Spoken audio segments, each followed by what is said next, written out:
पुण्यपात्रं वदो पूर्णं दधाति अनुव्योधानीति एकदा ब्रह्मण उपहरति. Who could have imagined that a young lad born in a remote village in Kerala in the deep south of India would one day help to bring harmony to the world?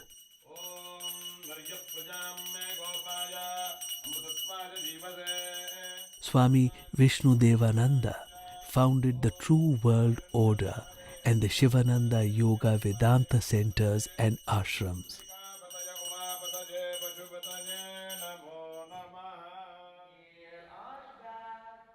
Hundreds of thousands of people from practically every country on the globe have been transformed by Sivananda Yoga Vedanta centers and ashrams. 14,000 students are trained every week.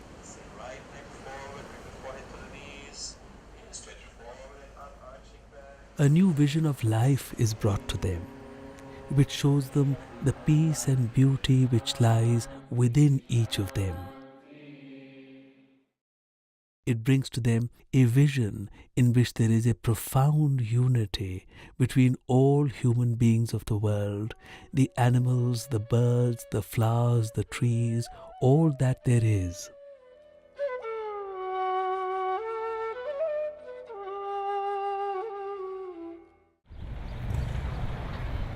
Separation and barriers between people are man-made. These can be transcended by a vision of unity and the acceptance of all our differences. Swamiji, using the ancient teachings of yoga, explained that the strife of humanity, the many wars, the many struggles, the suffering, is due to the fact that people are seeing each other as different, and they are fighting about the differences. Swami Vishnudevananda wanted to draw people's attention to the fact that boundaries and barriers are only man-made, that they can be overcome. He created a one-world citizenship passport. Swamiji used to fly with this as his only passport. With this, he was able to visit every country.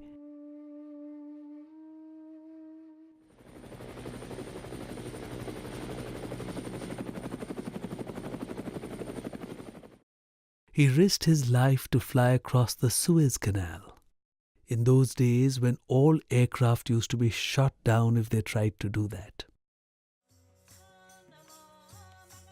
During the Cold War, he flew over the Berlin Wall. Many thought that this was a suicide mission. By flying with flowers instead of bombs, he showed that boundaries are only man-made.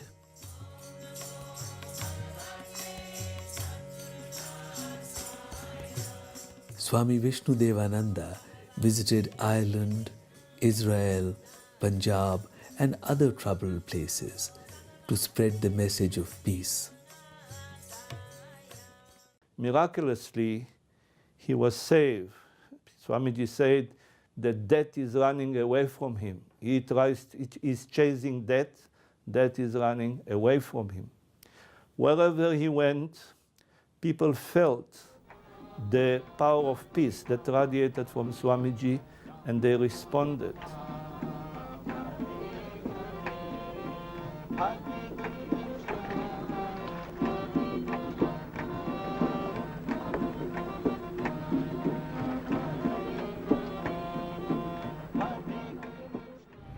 Peace, happiness, and brotherhood are our birthright.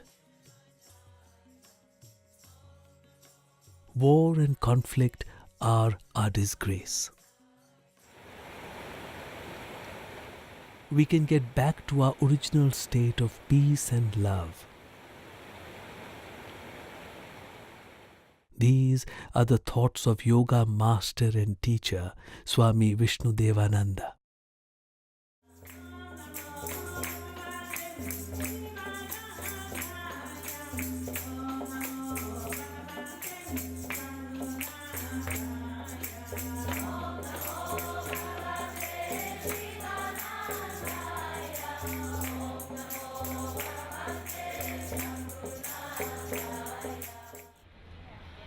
leaders of the world, political and religious, are leading people in the wrong direction, towards division and conflict, away from their peace and enlightenment. This is because these leaders do not know the way to peace themselves. Swami Sivananda said, "You can elevate others only if you have elevated yourself." This world can be saved only by those who have already saved themselves. The individual must find peace within before we can find the peace outside. The world is just like a cloth I am wearing. This cloth is made up of cotton, and each thread is cotton thread. So by using that cotton thread, it became a cotton cloth. If I want to change this cloth into silk, then every thread must be changed. Then only I will have silk cloth. So cloth is nothing but the thread. So the universe is nothing but the individuals like you and me. Really, the real goal of yoga is world peace. A prisoner cannot liberate other prisoners.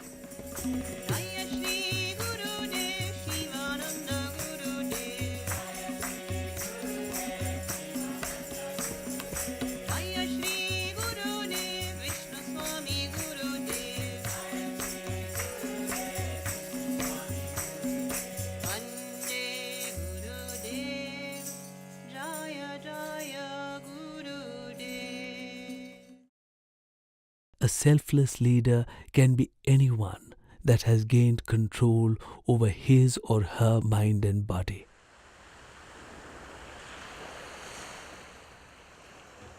It is really to relax your nervous system, to rejuvenate the nervous system so that your mind can calm down and focus. Because the whole of life really is to learn how to focus. If you can focus, you can see who you are. And if you see who you are, you find the keys to happiness. This will allow them to gain true knowledge and a vision of unity.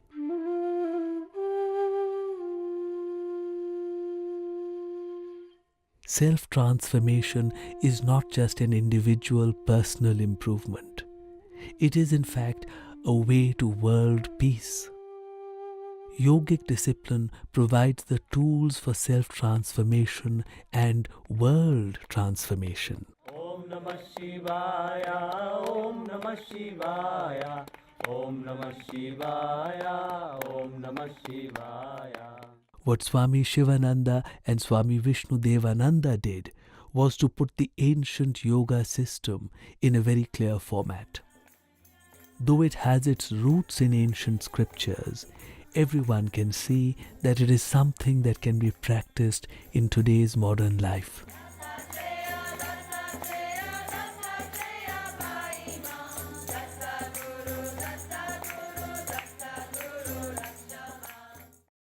Yoga is defined as union. The union is between the individual soul and the Supreme Soul. And the yogis explain that by uniting through realizing our true nature, which means that actually we have never been separate from the Supreme Soul, we find freedom. We find freedom from all suffering. When body, mind and the soul are brought together, it's called yoga. In the earlier stage, a student's been taught the physical discipline called asanas before he can go to the mental discipline, which is very hard for a beginner. 1, 2, 1, 2, 1, 2, 1, 2, 1, 2, 1, 2, 1, 2, 1, 2, 1, 2, 1, 2. Long exhalation, long inhalation. Again, long exhalation. Inhale, hold the breath, close your eyes, concentrate, relax the body. Straight your legs. Now right leg gently over the head.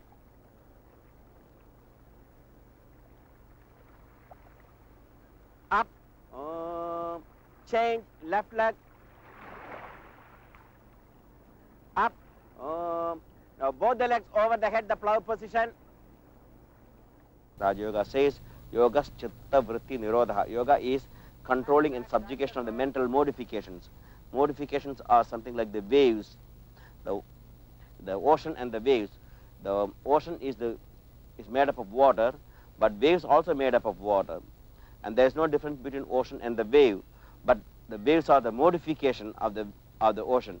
Same way, the mind is the ocean, and there is modification or waves called thought waves. These thought waves disturb our peace of mind in continuous thoughts, various types of negative thoughts, positive thoughts, neutral thoughts, and they're continuously pouring into the mind. First, students are taught how to remove the negative thoughts and neutral thoughts and put with the sublime thoughts, and eventually he controls all thoughts and go beyond the thought, and then the mind will become like a lake or an ocean without waves, and he finds tranquility. Looking back at Swami Vishnudevananda's life, I see a master who spent literally several decades of his life with the people. He brought yoga directly to the people. The amount of traveling that he did over several continents was coming from that urge to bring yoga to the people. His master had told him, go to the West, people are waiting.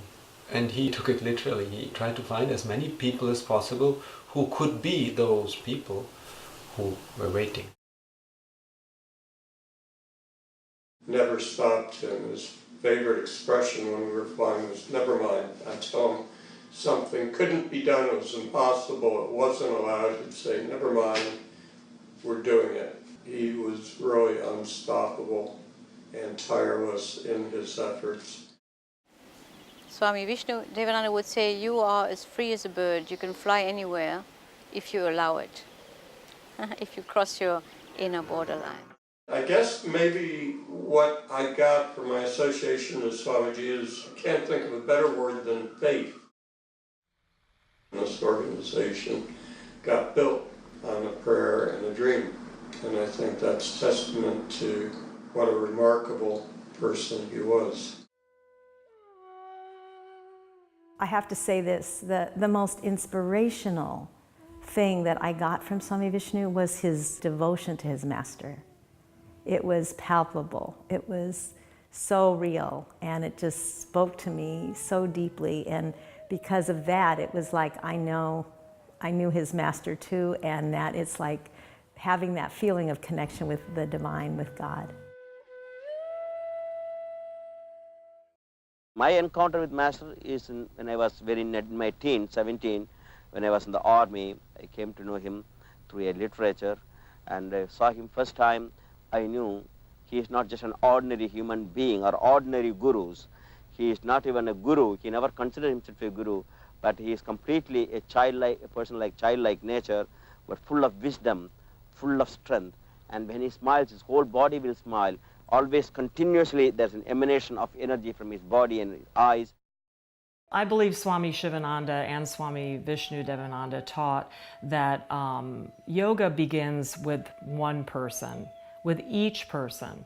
And it's only through reaching individuals and teaching each person the true understanding of life, the true meaning of life, that we will change this planet. It's little by little. It's not going to happen all of a sudden. Serve, love, give, purify, meditate, realize. Be good, do good, be kind, be compassionate. Adapt, adjust, accommodate. Bear insult, bear injury, highest sadhana. Swami Vishnudevananda and Swami Shivananda taught what they called inner peace for outer peace.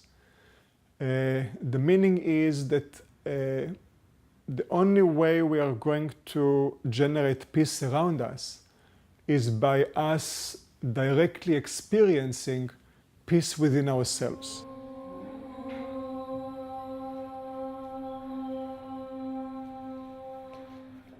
Swami Vishnudevananda began teachers training courses in yoga.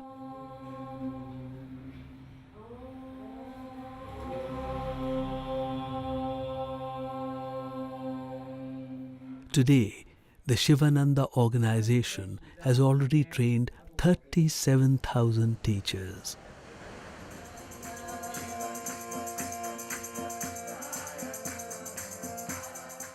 Yoga is taught by them in 9 ashrams in 30 centers across the globe.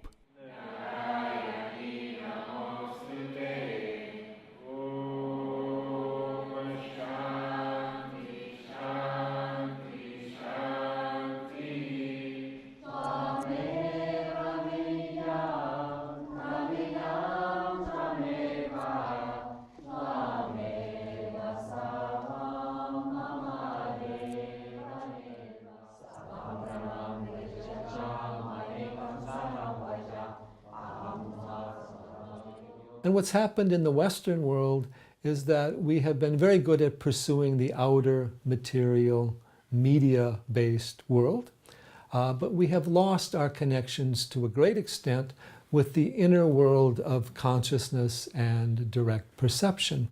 So the great yogis realized that the yoga could be a great gift to the West.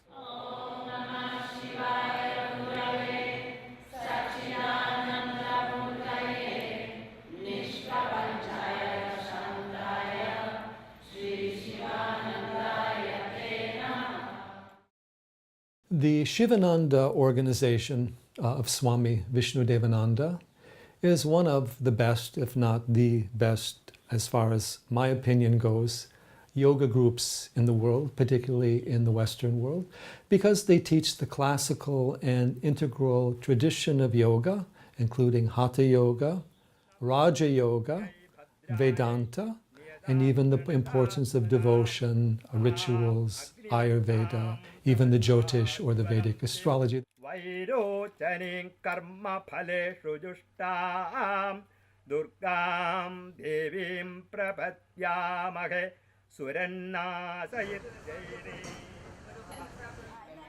They provide also a teaching in an ashram karma yoga setting where there's the emphasis on selflessness and inner giving, yoga as a sadhana, not simply yoga as an exercise or yoga as a business. So in yoga, there is a 4 paths of yoga. There is the karma yoga, the selfless service. There is the bhakti yoga, which is a selfless love.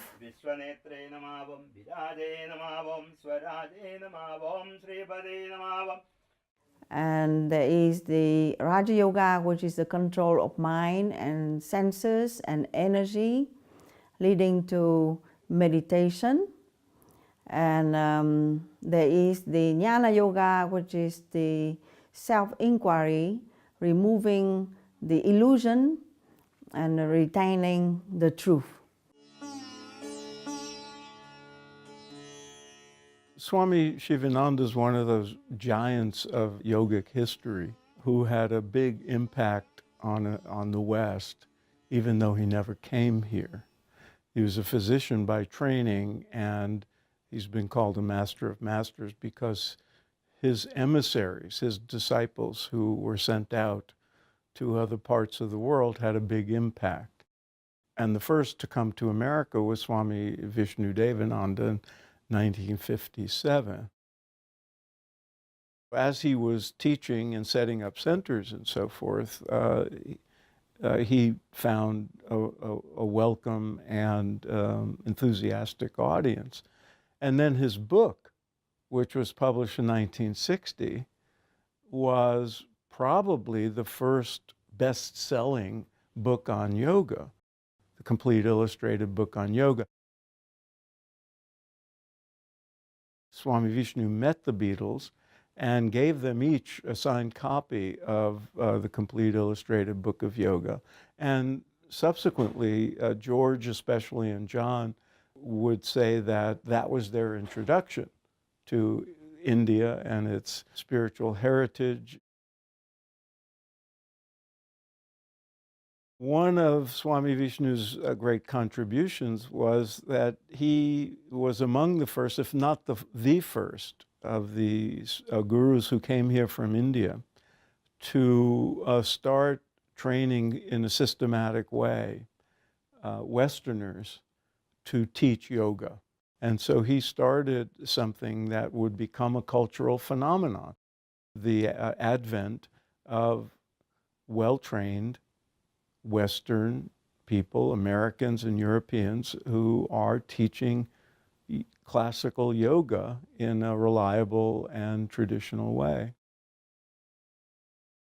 Which is the best book on asanas? If you read that book, then you know everything about asanas. I can recommend one book. It's been out for a long, long time. It's being republished again and again. But there are not many people who read it. You still want to know? The book is called Human Body. That's the book. That's the book. Everything is written about asanas in your own body. You just have to spread it out on the asana mat and start doing it. And then it tells you the story. I've seen people really undergo remarkable changes and make remarkable discoveries through their yoga practice. To the extent that, often they've been able to let go of the medication, different things that they were relying on before. Very often it's a real revelation to people that they really do actually have control and choice. Swami Sivananda and Swami Vishnudevananda taught us to do, this is really the fundamental attitude. A little bit of it also you can give to the students as an idea for their own life also. We don't see the underlying fundamental truth of the oneness of all existence.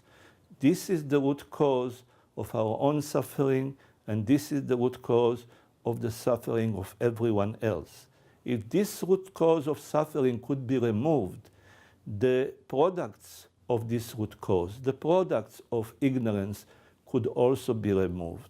Therefore, the yogic path is to remove the root cause, which is ignorance, by applying the different methods and disciplines of yoga. Fear comes from not identifying with our own self, not knowing our true nature, not knowing the true nature of each other. When we break down those barriers, we see that we are all one in this world. And that was Swami Vishnudevananda's main teaching.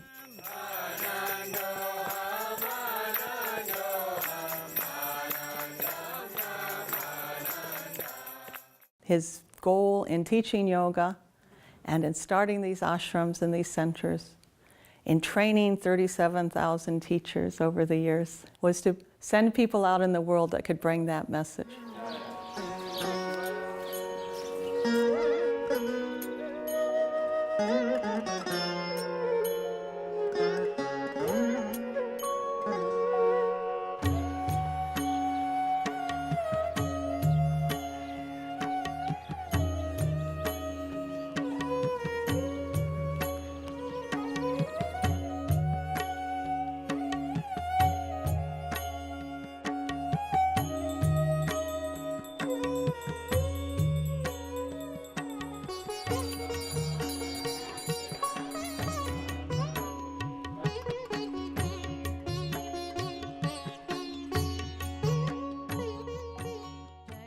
Something is sounding within me that says this is the real thing.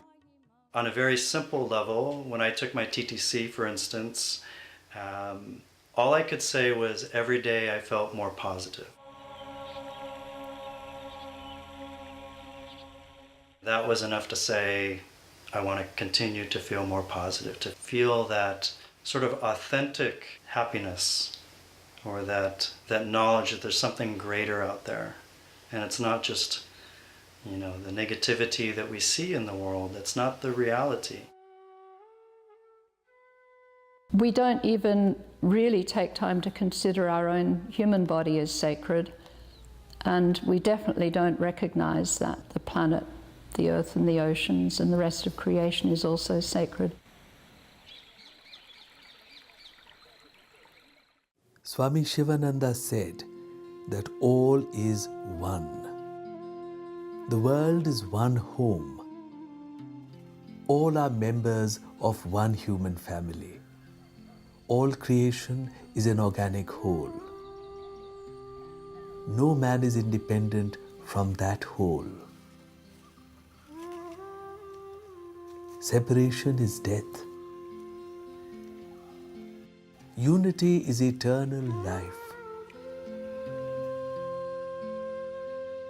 Cultivate cosmic love. Include all. Protect animals. Let all life be sacred.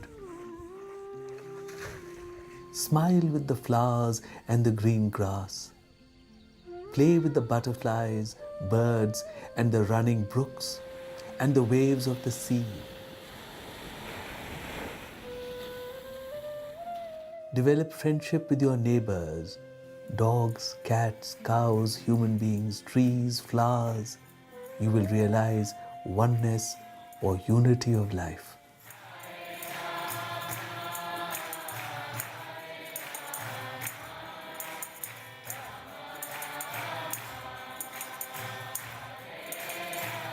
The purpose of this Congress is to, first of all, bring all the yoga leaders, spiritual leaders, political leaders, leaders in the fields of arts and crafts,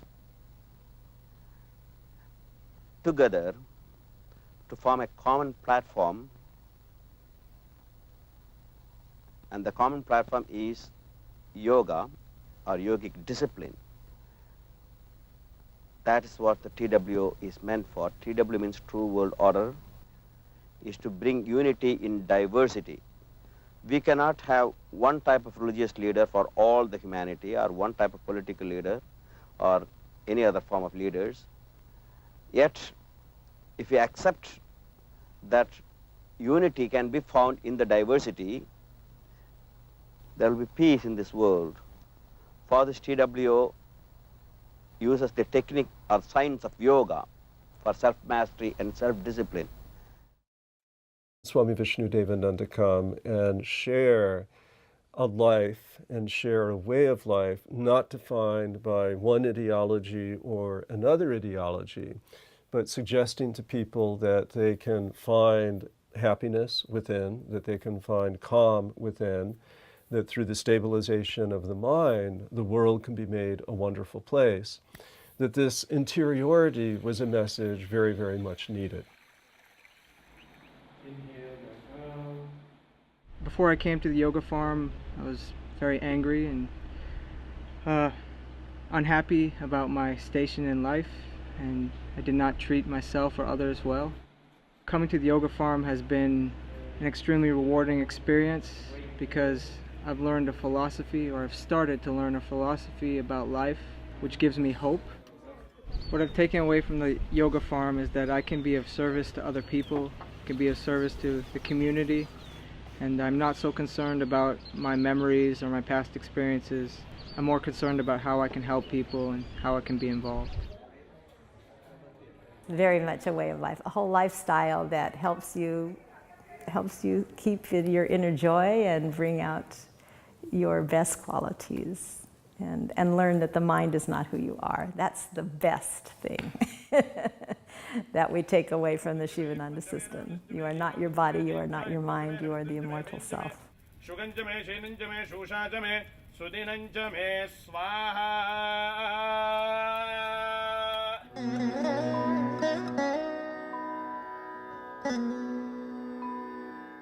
The practice of Hatha Yoga is mainly to learn how to stimulate that flow of energy. If that happens, you feel immediately better, because when the energy flows, the mind becomes positive.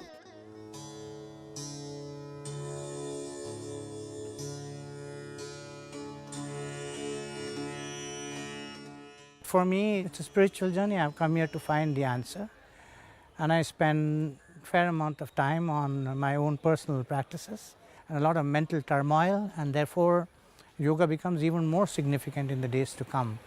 So I'm only seeing that this is truly going to be not just an export of India, it's going to be a worldwide process seen as something which is essential for good living. That's a good thing. That's a good thing for us, and we are contributing a lot.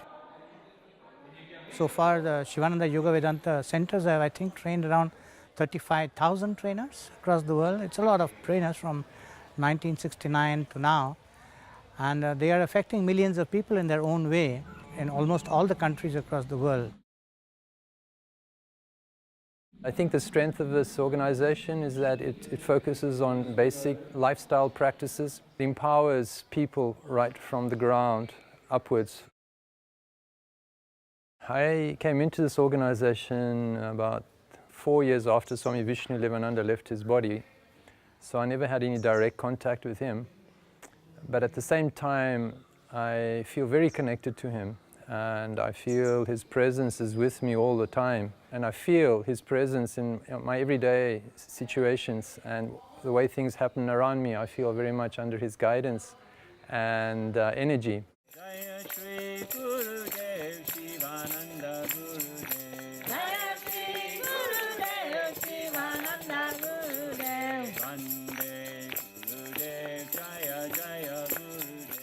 Prana is a life force.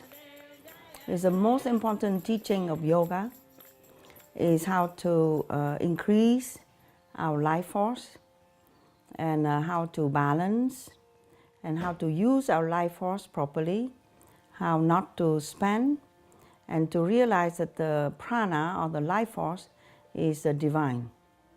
It's our connection with the universe, it's our connection with the divine. And God has given us this life force for a reason, and we have to use it properly. There is a vibrancy that comes with prana. So it is said that people are attracted to each other, or somebody is attracted to a teacher or to words of a speaker because the amount of prana that's being sent. Swami Vishnu Devananda, whatever he say, create a strong impact in our mind, because he has so much prana that whatever he say, or even a glance of his look, or his presence is supercharged with prana. So it is said that he's a divine personality like that. I mean, you feel elevated in his company just by the mere presence of his prana. 800 million people in the world are practicing yoga. 800 million people, this is a very large number, and the statistics that we are getting are saying that the numbers continue to grow. It is believed that in the next 10 years, 1.5 billion people around the world are going to practice yoga. This is going to create a tremendous change in the planet. So what we are seeing a revolution of consciousness. The consciousness of humanity is changing, and it's changing for the better.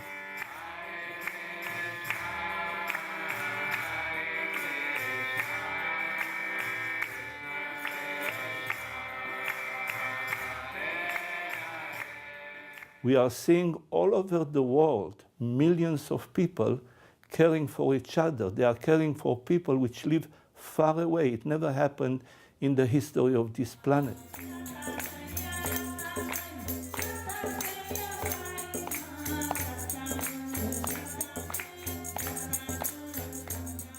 So that consciousness revolution is taking place. It is the next revolution. The communication revolution is the present revolution, but the next revolution is the revolution of consciousness.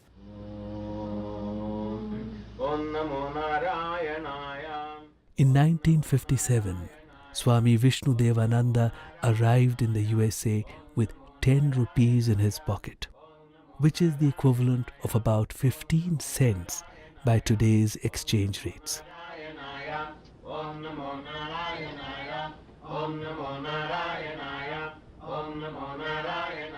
However, he came with the rich treasure of an ancient culture. He brought to Western shores a science of life, which provides a path to peace and good health. A path which takes us to a true understanding of ourselves and our unity with all that there is around us. Yoga.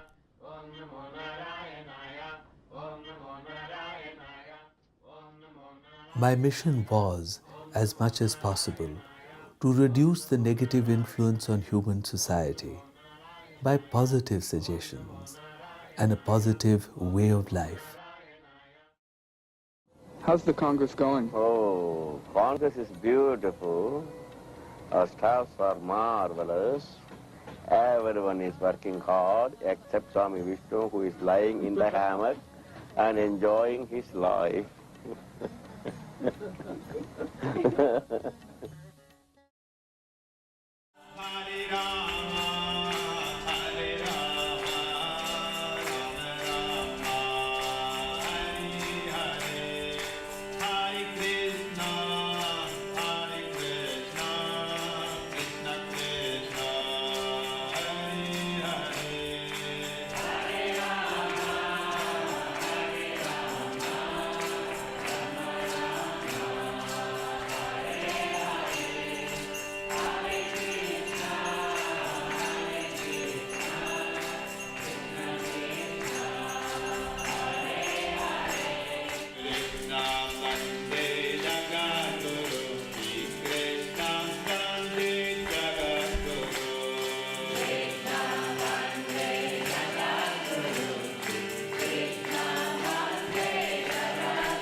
Om Namah Shivaya, Om Namah Shivaya, Om Namah Shivaya.